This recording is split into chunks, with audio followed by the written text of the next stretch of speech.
You're convinced that you can improve skills in the context of hard training, and you're convinced that your swimmers will improve as a result.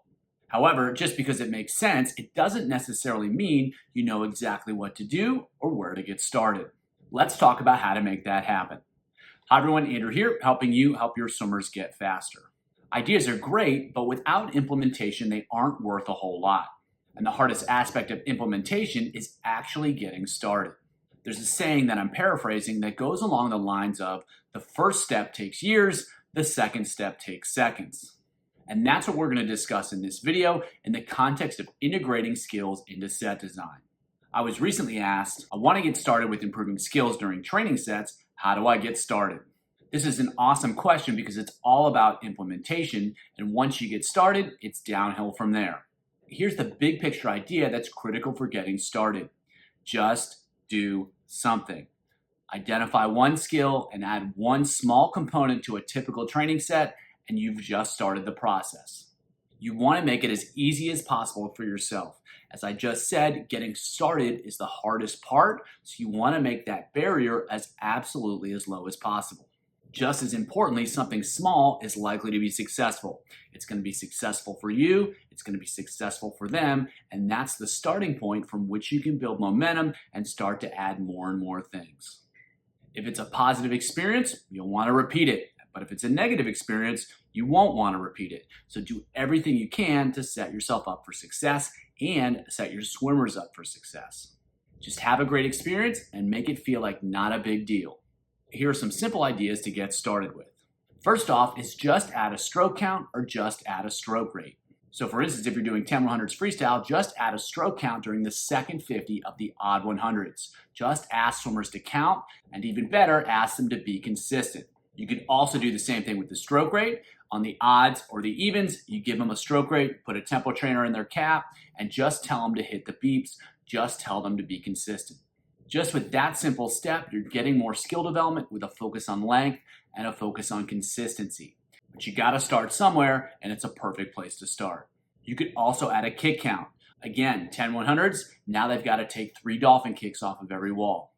Or even simpler, they just have a kick count on the odds, or they just have to take 3 kicks on the last 25. If you want to develop a strong dolphin kick, they have to actually be dolphin kicking in practice, and this is a perfect place to start to build that habit, to start to work on that skill. You could also add a drill. So for instance, you can go 10 100s again, but now the first 25 is some sort of drill of a skill that you want to work on, and you can have the swimmers build that drill.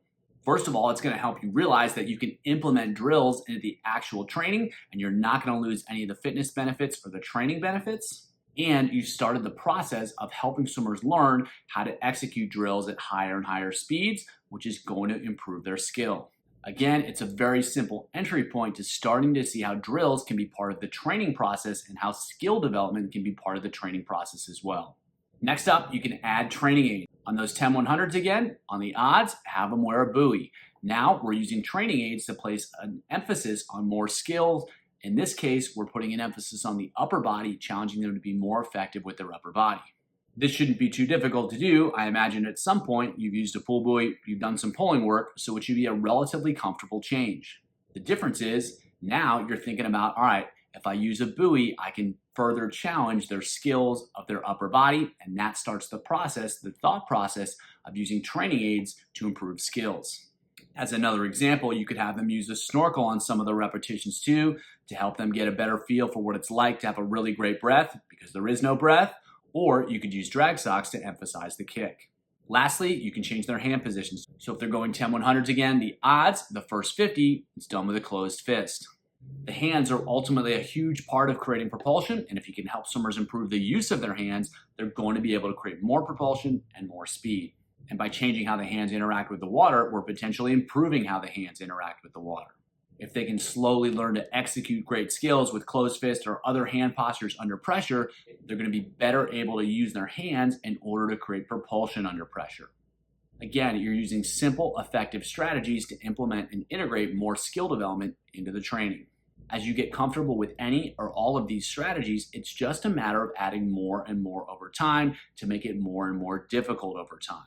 You can begin to include these ideas in more sets. You can begin to include them in a larger percentage of the sets that you're already doing. You can combine these strategies, and the implementation of these strategies can be made more difficult. It's all about just getting started, so find something that sounds appealing, make a decision, do one thing, and you're on your way. For more about how to train skills, check out the video here.